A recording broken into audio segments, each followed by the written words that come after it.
Hi guys, good morning, welcome back to my YouTube channel.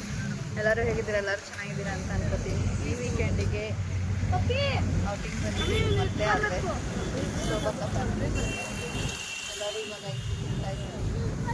ಇವತ್ತಿನ blog ಕೂಡ ಚೆನ್ನಾಗಿರುತ್ತೆ. ಎಲ್ಲೆಲ್ಲಿ ಹೋಗ್ತೀವಿ ಅಂತ ಬ್ಲಾಗ್ ಫುಲ್ಲು ನೋಡಿ ತೋರಿಸ್ತೀವಿ, ಚೆನ್ನಾಗಿರುತ್ತೆ. ಅದು ತಮ್ಮನೆಲ್ಲರೂ ನೋಡಿರ್ತೀರ ಅನಿಸುತ್ತೆ. ಹೈವೇಲಿ ಬ್ರೇಕ್ಫಾಸ್ಟ್ ಮಾಡ್ತಾ ಇದ್ದೀನಿ.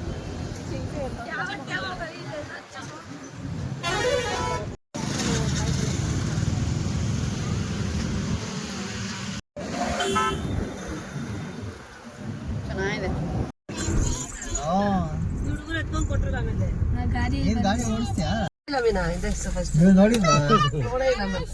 ನೀವು ನೋಡಿದ್ದೀರಾ? ಶಿವಗಂಗೆ ಬೆಟ್ಟಕ್ಕೆ ಬಂದಿದ್ದೀವಿ. ಎಂಟ್ರೆನ್ಸಲ್ಲಿದೆ. ಎಲ್ಲ ಹತ್ತಿನೋ ಇಲ್ವೋ ಗೊತ್ತಿಲ್ಲ. ಕಾಲು ಒಂದು 5 ಮೆಟ್ಲು ಹತ್ತೋವರೆಗೂ ಅಷ್ಟೇ ಪವರ್. ಆಮೇಲೆ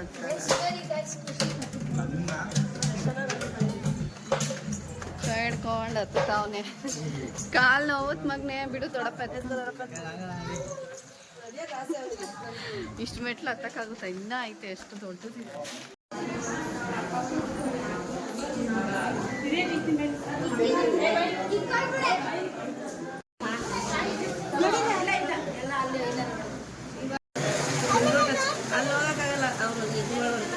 ಸುರಂಗ ಮಾರ್ಗ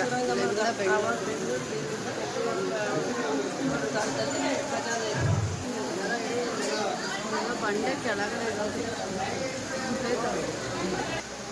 ಇದು ನೋಡಿ. ಫುಲ್ಲು ಗುಹೆ ಕೆಳಗಡೆ ಇರೋದಿದು. ಬಂಡೆ ಟಚ್ ಆಗುತ್ತೆ ಎಲ್ಲರೂ ತಲೆಗೆ. ಇಲ್ಲಿಂದ ಏನು ಸಕ್ಕದಾಗ ಕಾಣಿಸುತ್ತೆ ನೋಡ್ಬಿಟ್ಟ. ಹತ್ತದೇ ಇರೋದು ಬಂಡೆ ಟ್ರೆಕ್ಕಿಂಗ್ ಥರ. ಶೋಭಕ್ಕಂಗೆ ಕಾಲ ಬಂದರು ಬಂದವ್ರೆ. ಹತ್ತಿಸ್ಬೇಕು ಇವಾಗ, ಮೇಲೆ ಟಾಪ್ವರೆಗೂ ಹತ್ತಿಸ್ಬೇಕು. ಅದು ಕಾಣಿಸಿದೆಯಲ್ಲ, ತುದಿಗೆ ಹೋಗ್ಬೇಕು ಶಿವನ್ ನೋಡ್ಬೇಕಂತಂದರೆ. ಇದು ಗಂಗಾಧರೇಶ್ವರ ಟೆಂಪಲ್ಲು. ಇಲ್ಲಿಗೆ ಸುಸ್ತಾಗ್ಬಿಟ್ಟವ್ರು ಇವರೆಲ್ಲ. ಇನ್ನು ಆ ತುದಿ ತನಕ ನೀವು ಹೋಗ್ತಾರ ಗೊತ್ತಿಲ್ಲ. ಮಳೆ ಬಂದಿರೋದಕ್ಕೆ ನೀರೆಲ್ಲ ಜರಿ ಥರ ಬರ್ತಾ ಇದೆ ನೋಡಿ. ಎಷ್ಟು ಥರ ಇದೆ ಎಲ್ಲ. ಇದ್ರ ಒಳಗಡೆ ಗಂಗಾಧರೇಶ್ವರ ಇರೋದು. ಇಲ್ಲಿ ಹೋಗಿ ಬಂದ್ವಿ. ಇಲ್ಲೆಲ್ಲ ನಾಗರಕಲ್ಲು ಇಟ್ಟಿದ್ದಾರೆ. ಎಲ್ಲ ಬಂಡೆಲ್ಲ ಕೆತ್ತಿದ್ದಾರೆ ದೇವರು. ಚೆನ್ನಾಗಿದೆ.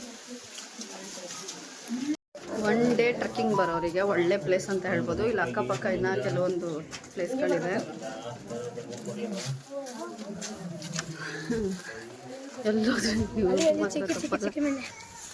ಸೊ 1 ಡೇ ಟ್ರೆಕ್ಕಿಂಗ್ ಬಂದರೆ ಇದೆಲ್ಲ ಒಳ್ಳೆ ಮಸ್ತ್ ಪ್ಲೇಸು. ಇದು ನಂದಿ ಬೆಟ್ಟ, ಮತ್ತು ಇಲ್ಲಿ ಇನ್ನೊಂದಿದೆ. ನಾವು ಮೇನ್ ಬಂದಿದ್ದೀವಿ ಮಧುರೆ ಟೆಂಪಲ್ಲು. ಈ ಥರ ಒಂದು 4-5 ಟೆಂಪಲ್ ನೋಡ್ಕೊಂಡು ಹೋಗ್ಬೋದು ಬೆಳಗ್ಗೆಯಿಂದ ಸಂಜೆ ಅಂತ. ಒಳ್ಳೆ ಒಳ್ಳೆ ಪ್ಲೇಸ್ಗಳು ಸಿಗುತ್ತೆ ನಿಮಗೆ. ಪ್ಲೇಸಲ್ಲಿ ಕಾಣ್ತಿದೆಯಲ್ಲ, ಅದು ಬಿಲ್ವಪತ್ರೆ ಮರ.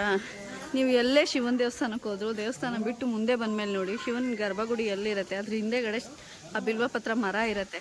ಶಿವ ಇರೋ ಜಾಗದಲ್ಲಿ ಕಂಪಲ್ಸರಿ ಆ ಮರ ಬೆಳೆದಿರುತ್ತೆ. ಅದನ್ನು ನೋಡಿದ್ರೆ ಶಿವನ ಆಶೀರ್ವಾದ ಪಡೆದಂಗೆ. ಇಲ್ಲೇ ಆಗಲಿ ನಂಜನಗೂಡಲ್ಲೂ ಕೂಡ ನಾನು ನಿಮಗೆ ತೋರಿಸಿದೆ ಆ ವಿಡಿಯೋನಲ್ಲಿ. ಇಲ್ಲೂ ಕೂಡ ಅಷ್ಟೇ, ಸಿದ್ಧಗಂಗೆ ಶಿವಗಂಗೆಲ್ಲೂ ನೋಡಿ ಇದೆ ಬಿಲ್ವಪತ್ರೆ ಮರ. ಕಾಯಿ ದೇವರು ಗರ್ಭಗುಡಿಯಿಂದನೇ ಹಾಕಿರ್ತಾರೆ ಆ ಗಿಡನ. ಇಲ್ಲೇ ಬೆಟ್ಟ ಇದೆ. ಮಾಡ್ತಿದ್ದಾರೆ ಕಲ್ಗಳು ಎತ್ಕೊಂಡು. ಇಲ್ಲಿ ಮಂಕಿಗಳು ಬೇರೆ ಫೋನ್ ಕಿತ್ಕೊಂಡ್ಬಿಡ್ತಾವತ್ತೆ ಗೈಸ್. ಅದಕ್ಕೆ ಸ್ವಲ್ಪ ವಿಡಿಯೋ ಮಾಡೋದಕ್ಕೆ ಭಯ ನನಗೆ. ನೋಡಿ ಎಷ್ಟು ಹತ್ತಿರದಲ್ಲಿದೆ, ನನಗೆ ಎದುರು ಬಿಟ್ರೆ ಅಂತ ಭಯ. Wow, so beautiful. ಇಲ್ಲೇನು ಸಾಕಾಗಿ ಕಾಣಿಸ್ತಿದೆ ನೋಡಿ. ಮೇಲಿಂದ ಫುಲ್ಲು ಗುಡಿ, ಬೆಟ್ಟ, ಎಲ್ಲ ಊರುಗಳು ಕಾಣಿಸೋ ಥರ ಕಾಣ್ತಾ ಇದೆ. ಮಂಕಿ ಇರೋದ್ರಿಂದ ಸ್ವಲ್ಪ ಮುಂದೆ ಹೋಗೋದಕ್ಕೆ ಭಯ. ನೋಡಿ ಈ ಲೈನಲ್ಲಿ ಕೂಡ ಹೋಗ್ಬೋದು. ಟ್ರೆಕ್ಕಿಂಗ್ ಹೋಗೋರು ಬೆಟ್ಟದ ಕಡೆಯಿಂದ ಹೋದ್ರೆ ಚಂದ. ಶೀಟ್ ಕೆಳಗಡೆ ಹೋದ್ರೆ ಅಷ್ಟು ಚೆನ್ನಾಗಿ ಅನ್ಸಲ್ಲ. ಇದಂತೂ ಅಮೇಝಿಂಗ್, ಅಷ್ಟು ಚೆನ್ನಾಗಿ ಕಾಣಿಸ್ತಿದೆ. ಇನ್ನು ಐಟಿಗೆ ಹೋದ್ಮೇಲೆ ಅಂತೂ ಇನ್ನೂ ಮಸ್ತ್ ಕಾಣಿಸುತ್ತೆ. ಗಾಳಿ ನೋಡಿ ಹೆಂಗ್ ಬೀಸ್ತಿದೆ, ಕೂತ್ಕೊಳಾಗ್ತದೆ. ಹಂಗೇನೆ ನಿಂತಿದ್ರೆ ಸಾಕು, ಕಣ್ಣು ಕೂಡ ಬಿಡೋಕ್ಕಾಗ್ತಿಲ್ಲ ಬಿಸಿಲಿಗೆ. ಕಲ್ಯಾಣಿ ಎಲ್ಲ ಇದೆ. ಮೇಲೆ ಅಂತರ್ಗಂಗೆ, ಸಾರಿ ಏನು ಹೇಳ್ತಾರೆ ಅದಕ್ಕೆ, ಶಿವಗಂಗೆದು ಒಳಕಲ್ ತೀರ್ಥ, ಸಾರಿ ಮರ್ತೋಯ್ತು. ಅದು ಅಂತರ್ಗಂಗೆ ಹೋಗ್ಬೇಕು ಅನ್ಕೊಂತಿದ್ವಲ್ಲ ಲಾಸ್ಟ್ ವೀಕ್ ಟ್ರಿಪ್ಪಲ್ಲಿ, ಹಂಗಾಗಿ ಕನ್ಫ್ಯೂಸ್ ಆಯಿತು. ಒಳ್ಕಲ್ ತೀರ್ಥ ಅದ್ರೊಳಗಡೆ ಕೈ ಹಾಕ್ಬೇಕು, ಭಯ ಆಗುತ್ತೆ ಅವರಲ್ಲಿ. ಅದೇ ನೀರು ಸಿಕ್ಕಿದ್ರೆ ಅದೃಷ್ಟ. ನೋಡೋಣ. ವಿಡಿಯೋ ಮಾಡ್ಕೊಬರ ಅಷ್ಟರಲ್ಲಿ ಇವರಿಬ್ರು ಇಲ್ಲಿ ಬಂದು ಕುತ್ಕೊಂಡ್ಬಿಟ್ಟವ್ರೆ ಬಂಡೆ ಮೇಲೆ. ಖುಷಿನೂ ಸಿದ್ಧಾನು. ಓ ಬೂಬೋ ಬಾಬಾ ಎಲ್ಲಿ ಬಂದಿದ್ಯಾ? ನಾಯಿನ ಬೋಬೋ ಬೋಬೋ ಅಂತ ನೋಡಿ. ಸಕ್ಕತ್ತಾಗಿದೆ.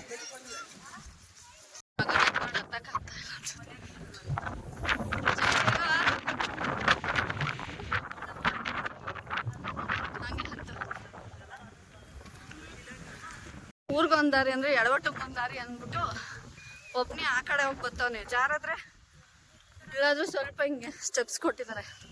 ಏನಿಗೆ ಗೊತ್ತಾಗ್ತಿಲ್ಲ ಅನ್ಸ್ತಾ ನನ್ಗೂ ಗೊತ್ತಾಗ್ತಿಲ್ಲ.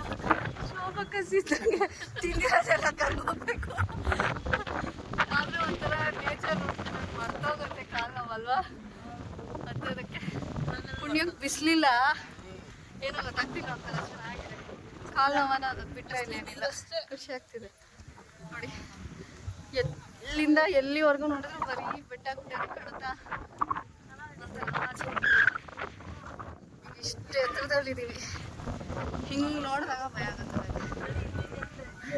ನಾನೊಂದು 3-4 ಸರಿ ಬಂದಿದ್ದೀನಿ. ಹೊಸ್ದಾಗೇನು ಬಂದಿಲ್ಲ. ಆದರೆ ಆಮೇಲೆ ಮಾಡ್ತಿರ್ಲಿಲ್ಲ. ಈಗ ಮಾಡ್ತಿರೋದ್ರಿಂದ ತೋರಿಸ್ತಾ ಇದ್ದೀನಿ ಬ್ಲಾಗಲ್ಲಿ ಅಷ್ಟೇ. ಫ್ರೆಂಡ್ಸ್ ಜೊತೆಲೆಲ್ಲ ಬಂದಿದ್ದೆ ತುಂಬ ಸಾರಿ. ನಾನೇ ಅಷ್ಟು ಗಾಡಿ ಇಷ್ಟ ಇಲ್ಲ. ಬೆಟ್ಟದ ಮೇಲೆ ಒಂದು ಪುಟ್ಟ ನಂದಿ ಇದೆ, ಚಿಕ್ಕದು. ನೋಡ್ಬೋದು ಎಷ್ಟು ಚೆನ್ನಾಗಿದೆ ಅಂತ. ಎಲ್ಲರೂ ಇಲ್ಲೇ ಸುಸ್ತಾಗಿ ಕುತ್ಕೊಂಡ್ಬಿಟ್ಟಿದ್ದಾರೆ. ಟ್ರೆಕ್ಕಿಂಗ್ ಮಾಡಿದವರೆಲ್ಲ. ಎಷ್ಟು ಎತ್ತರದಲ್ಲಿದ್ದೀವಿ ನೋಡಿ. ಇನ್ನೂ ಎಷ್ಟು ಎತ್ತರಕ್ಕೆ ಹೋಗ್ಬೇಕು. ಇನ್ನೂ ಎಷ್ಟು ಹೈಟ್ ಬಾಕಿ ಇದೆ. ನಾವು ಒಳ್ಕಲ್ ತೀರ್ಥ ಕೂಡ ರೀಚ್ ಆಗಿಲ್ಲ ನಾವು. ಇಲ್ಲಿ ಬಸ್ ಮೊನ್ನೆಗೆ ಸಂತೂರ್ ಸ್ವಲ್ಪ ಬೆಟ್ಟದ ಮೇಲೆ ಹಾಕ್ಬೇಕು. ಇಬ್ರು ಸಂತೂರ್ ಅಂತ ಹಾಡು ಹೇಳ್ಕೊಂಡು ಹೋಗ್ತಿದ್ದ ಮಕ್ಕಳು. ಹೀಗೆ ಕಾಲೆಳಿತೈತೆ.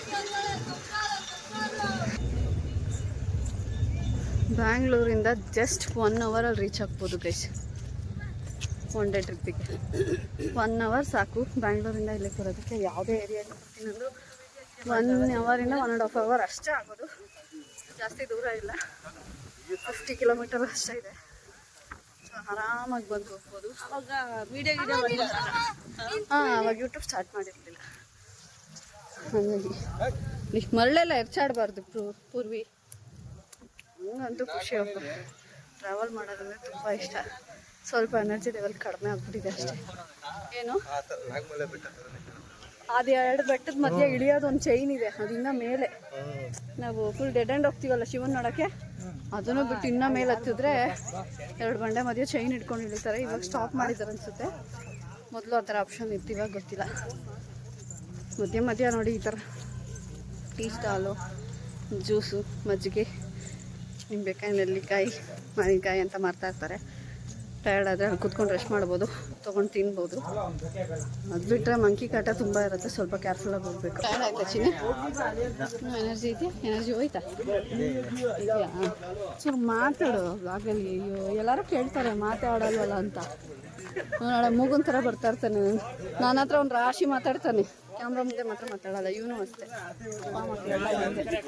ನಮ್ಮ ಅಪ್ಪು ಒಬ್ಬನೇ ಖುಷಿಯಿಂದ ಬ್ಲಾಗಲ್ಲಿ ಮಾತಾಡೋದು.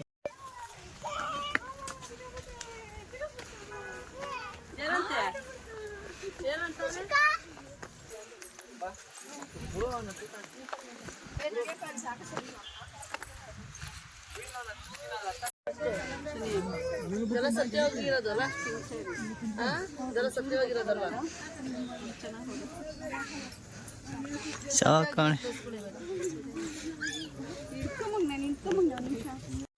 ಅಯ್ಯೋ ಸ್ಟಿಕ್ಕರ್ ಎಲ್ಲ ಬಿದ್ದೋಗ್ಬಿಟ್ಟೈತೆ. ಬ್ಯಾಗಲ್ಲ ಐತೆ ಕೂದಲೆಲ್ಲ ಇಟ್ಬಿಡೈತಲ್ಲ. ಇದೇ ಗಾಡಿ ಓಡ್ತೈತೆ ಹಂಗೆ ಹಾಕಿದ್ದೆ. ಓಪನ್ ಆಗಿಲ್ಲ. ಎಲ್ಲರೂ ವೆಯ್ಟಿಂಗಲ್ಲಿ ಕೂತ್ಕೊಂಡಿದ್ದಾರೆ ಒಳ್ಕಲ್ ತೀರ್ಥಕ್ಕೆ. ನಾವು ವೆಯ್ಟ್ ಮಾಡ್ತಾ ಇದ್ದೀವಿ. ಫುಲ್ಲು ಶೆಕೆ. ನನ್ನ ಸ್ಟಿಕ್ಕರ್ ಎಲ್ಲ ಬಿದ್ದೋಗ್ಬಿಟ್ಟೈತೆ ಶೆಕೆಗೆ. ಎಲ್ಲ ಮೊಬೈಲ್ಗಳು ನೋಡ್ಕೊಂಡು ಕೂತ್ಕೊಂಡು ಎಷ್ಟು ಜನ ವೆಯ್ಟಿಂಗು. ನಾ 1/4 ಅವರ್ ಬಿಟ್ಟು ಆಮೇಲೆ ನೋಡಬೇಕು ಯಾರಿಗೆ ಸಿಗುತ್ತೆ ನೀರು ಅಂತ ನೋಡಬೇಕು. ನೀರು ಯಾರಿಗೆ ಸಿಗುತ್ತೆ ಅಂತ ನೋಡ್ಕೊಂಡು ದೇವಸ್ಥಾನ ಓಪನ್ ಆಯಿತು ಗೈಸ್. ಎಲ್ಲ ಎದ್ದು ಬಿದ್ದು ತಳ್ಕೊಂಡು ಓಡ್ತಾವ್ರೆ ಒಬ್ರಿಗೊಬ್ರು. ಇರೋದೇ ಸ್ವಲ್ಪ ಜನ, ಆದರೆ ಎಲ್ಲ ಎದ್ದು ಬಿದ್ದು ಓಡ್ತಾವ್ರೆ. ಗೈಸ್ ಏನು ಕಾಣಿಸ್ತಾ ಇಲ್ಲ, ಕತ್ಲೇಲಿದ್ದೀನಿ. ಅಲ್ಲಿ ಹೋಗ್ಬೇಕು, ಒಳಕಲ್ತಿರ್ತೆ, ಅಲ್ಲಿ ಹೋಗ್ಬೇಕು, ಒಳಕಲ್ತಿರ್ತೈತೆ. ಅಲ್ಲಿದೆ ಶಿವನ್ ಲಿಂಗ ಮೇಲೆ. ಎಷ್ಟು ತೀರ್ಥ ಹಾಕಿಸ್ಕೊಂಡು ಬಂದ್ವಿ ನೋಡಿ. ನಮ್ಮ ತನೆ ಹೀಗೆ ತಿನಿಗೆ ಸಿದ್ದಂಗೆ 3 ಮತ್ತು ರೂಪುಗೆ 4 ಜನಕ್ಕೆ ಸಿಕ್ಕಿದ್ದು. ಕೈ ತುಂಡ ಇದ್ರೆ ಸಿಗಲ್ಲ, ಕೈ ಉದ್ದ ಇರಬೇಕು. ಎತ್ತಿ ನಮ್ಮ ತನೆ ಸ್ನಾನನೇ ಮಾಡಿಸ್ಬಿಟ್ಟು ನೋಡಿ. ನಾನು ಫುಲ್ ಕೂದಲೆಲ್ಲ ನಿಂದೋಗ್ಬಿಟ್ಟೈತೆ, ಅಷ್ಟು ನೀರು ಸಿಕ್ತು ಅವನಿಗೆ. ಅಪ್ಪಗೂ ಸಿಗ್ತೈತೆ ನೋಡಿ, ಅಪ್ಪು ತಲೆಗೆಲ್ಲ ಹಾಕ್ಬಿಟ್ಟು. ಪೂರ್ವಿ ಟ್ರೈ ಮಾಡ್ತಾ ಆಗಲಿಲ್ಲ, ಅಲ್ಲಿ ಫೋನ್ ಅಲೋ ಇಲ್ಲ. ಅಲೋ ಇದ್ದಿದ್ರೆ ತೋರಿಸ್ತಾ ಇದ್ದೆ. ನೀವು ಟ್ರೈ ಮಾಡಿ ಬಂದಾಗ ಒಂದ್ಸರಿ, ಸಿಕ್ಕಿದ್ರೆ ಒಳ್ಳೇದು. ನಾವು ಸಿಕ್ಕಿದ್ರೆಲ್ಲ ಸ್ನಾನನೇ ಆಗೋಯ್ತು. ಸಾಕಾಗೋ ಅಷ್ಟು ಮುಖ ತುಂಬ ಎರ್ಚಿಟ್ಟಿದೆ ನೋಡ್ರಿ. ಎಲ್ಲ ಫುಲ್ಲು ಕಾಜೆಲ್ಲ ಬಳ್ಕೊಂಡು ಸ್ಟಿಕ್ಕರ್ ಎಲ್ಲ ಬಿದ್ದೋಗ್ಬಿಟ್ಟೈತೆ. ಫುಲ್ಲು ಮುಖಕ್ಕೆಲ್ಲ ಬೆಳೆದ್ಬಿಟ್ಟಿದ್ದಾನೆ. ನೀರು ಎತ್ತಿ ಎತ್ತಿ ಎರ್ಸ್ತಾನೇ ಇದ್ದ ತಾನೆ. ಇವಾಗ ಕೆಳಗಡೆ ಹೋಗ್ತಾ ಇದ್ದೀವಿ. 6 ಕಿಲೋಮೀಟ್ರ್ ಎತ್ತರ ಇದೆ ಇದು ಬೆಟ್ಟ. ಮತ್ತೆ ಇಳಿಬೇಕು 6 ಕಿಲೋಮೀಟ್ರ್ ಕೆಳಗಡೆಗೆ. ಇಳಿರಿ ಹುಷಾರಾಗಿ, ಇಳಿಯೋದು ಕಷ್ಟ ಸ್ವಲ್ಪ ಹತ್ತೋದಕ್ಕಿಂತ. ಕೆಳಗಡೆ ಹೋಗ್ತಾ ಇದ್ದೀವಿ. ತನೆಗೆ ಎಷ್ಟು ಹೇಳಿದ್ರು ಅಲ್ಲೇ ಹೋಗ್ತಾನೆ.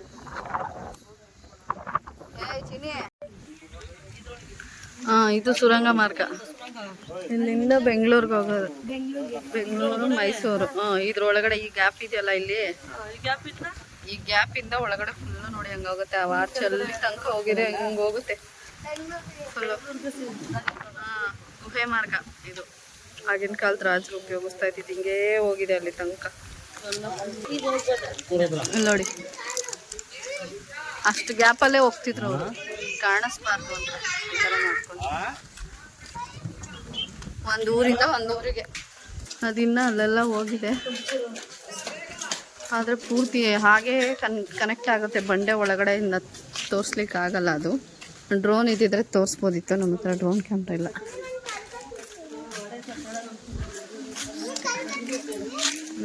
ಇಲ್ಲೂ ಇದೆ. ಇಷ್ಟು ಗ್ಯಾಪಲ್ಲೇ ಅವರು ಗಾಳಿ ಬೆಳಕು ಏನು ಇಲ್ಲದೆ ಹಾಗೆ ಕಂಟಿನ್ಯೂ ಆಗುತ್ತೆ. ಇಲ್ಲಿ ಹೋಗಿ ಹಿಂಗೆ ಕಟ್ಟೋಗ್ಬಿಟ್ಟಿಬೇಕು ಒಳಗಡೆ, ಆ ಥರ ಇರುತ್ತೆ. ಇಲ್ಲಿ ಇನ್ನೊಂದು ಪಾತಾಳ ಗಂಗೆ ಇದೆ. ಕೆಳಗಡೆ ಇಳಿಬೇಕಾದ್ರೆ ಅವ್ರು ಹೇಳ್ತಾವ್ರೆ ಸ್ಟೋರಿ. ಇರಿ ಆಂಟಿನ ಕೇಳ್ತೀನಿ.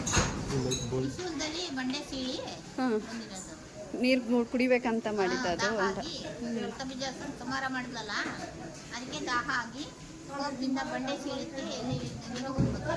ಆವಾಗಿಂದ ನೀರು ಯಾವಾಗಲೂ ಇರುತ್ತೆ. ಹೊನ್ನಮ್ಮಾದೇವಿ. ವೀರಭದ್ರ ಸ್ವಾಮಿ ಎಷ್ಟು ದೊಡ್ಡದಾಗಿದೆ, ಕಲ್ಲಲ್ಲಿ ಕತ್ತಿರೋದು. ಅದ್ರ ಕೆಳಗಿರೋದು ಪಾತಾಳ ಗಂಗೆ ಹೆಂಗಿದೆ ಅಂತ.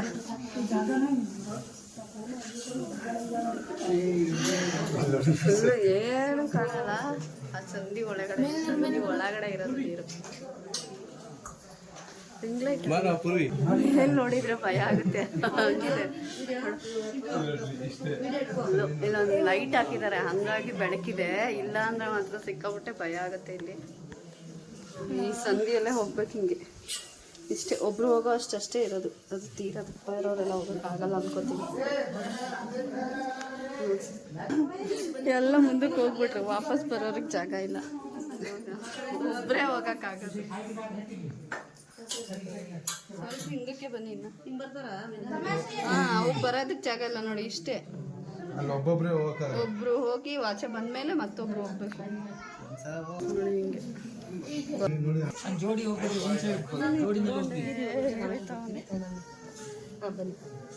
ಹಿಂಗೆ ವಿಡಿಯೋ ಮಾಡ್ಬೇಕಾ? ನೀನಾ ವಿಡಿಯೋ ಮಾಡ್ಬೇಕಾ? ಮನೇಲಿ ಆಯ್ತಾ? ಇದೇ ಗೈಸ್ ನೋಡಿ, ಇದ್ರ ಒಳಗಡೆ ಇರೋದು ನೀರು. ಏನು ಕಾಣಲ್ಲ.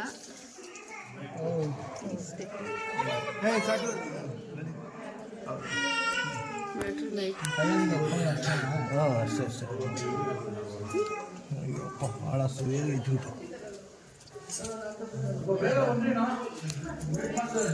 ಬರ್ತಾ ಮಗು ಇದೆ. ಅಷ್ಟೇ ಸಾಕು ಸಾಕು ಅಲ್ಲಿಂದನೇ ಹಾಕು ನೀನು.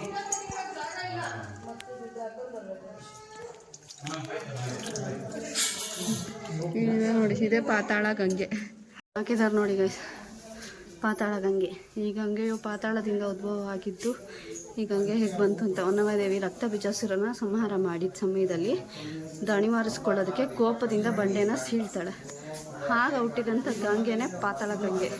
ಇದು ಬೇಸಿಗೆ ಕಾಲದಲ್ಲೂ ಹಿಂಗೆ ಇರುತ್ತೆ, ಮಳೆಗಾಲದಲ್ಲೂ ಕೂಡ ಹಿಂಗೆ ಇರುತ್ತೆ ಅಂತ ನಂಬಿಕೆ ಇದೆ. ಅದೇ ಥರ ನೀರು ಇದ್ದೇ ಇದೆ ಅಲ್ಲಿ ಅಷ್ಟು ವರ್ಷದಿಂದ. ಸುಮಾರು 2000 ವರ್ಷ ಇತಿಹಾಸ ಇದೆ ಇದ್ರದ್ದು. ಎಷ್ಟು ಆಶ್ಚರ್ಯ ಅಲ್ವಾ ಗೈಸ್. 2000 ವರ್ಷ ಇತಿಹಾಸದಿಂದ 9ನೇ ಇಸ್ವಿನಲ್ಲಿ ಇದು ಶುರುವಾಗಿರೋದು. ಇವಾಗ 2024 ಅಂದರೆ ಹಿಂದಿನ 2000 ಹಿಂದಿನ ಇತಿಹಾಸದಲ್ಲಿ ಇದು ಸೃಷ್ಟಿಯಾಗಿರುವಂಥ ದೇವಸ್ಥಾನಗಳು, ರಾಜರ ಕಾಲದ್ದು. ಈಗಲೂ ಹಾಗೇ ಇದೆ. ನೀರಾಗ್ಬೋದು, ಇಲ್ಲಿ ಕಟ್ಟಿರೋ ಕಟ್ಟಡಗಳಾಗಿರ್ಬೋದು, ಬಂಡೆ ಮೇಲೆ ಕಟ್ಟಿರೋ ಗುಡಿ ಆಗಿರ್ಬೋದು, ಪ್ರತಿಯೊಂದು ಹಾಗೇ ಇದೆ, ಏನೂ ಹಾಳಾಗಿಲ್ಲ. ಹಾಗೆ ಅದನ್ನು ಮೇಂಟೈನ್ ಮಾಡ್ಕೊಂಡು ಕೂಡ ಬಂದಿದ್ದಾರೆ ಈಗಿನ ಜನ್ರೇಷನ್ ಅವರು ಕೂಡ. ತುಂಬ ಚೆನ್ನಾಗಿದೆ. ಇಲ್ಲಿಂದ ರಾಜರೆಲ್ಲ ಸುರಂಗ ಮಾರ್ಗದಲ್ಲಿ ಓಡಾಡ್ತಾ ಇದ್ದಿದ್ದೆಲ್ಲ ಹಾಗೆ ಇದೆ. ಬಟ್ ಅಲ್ಲೆಲ್ಲ ಇವಾಗ ಯಾರೂ ಅಲೋ ಮಾಡಲ್ಲ. ದೂರದಿಂದ ನೋಡ್ಬೋದು, ನಾನು ನಿಮಗೆ ತೋರಿಸಿದ್ನಲ್ಲ ಆ ಥರ.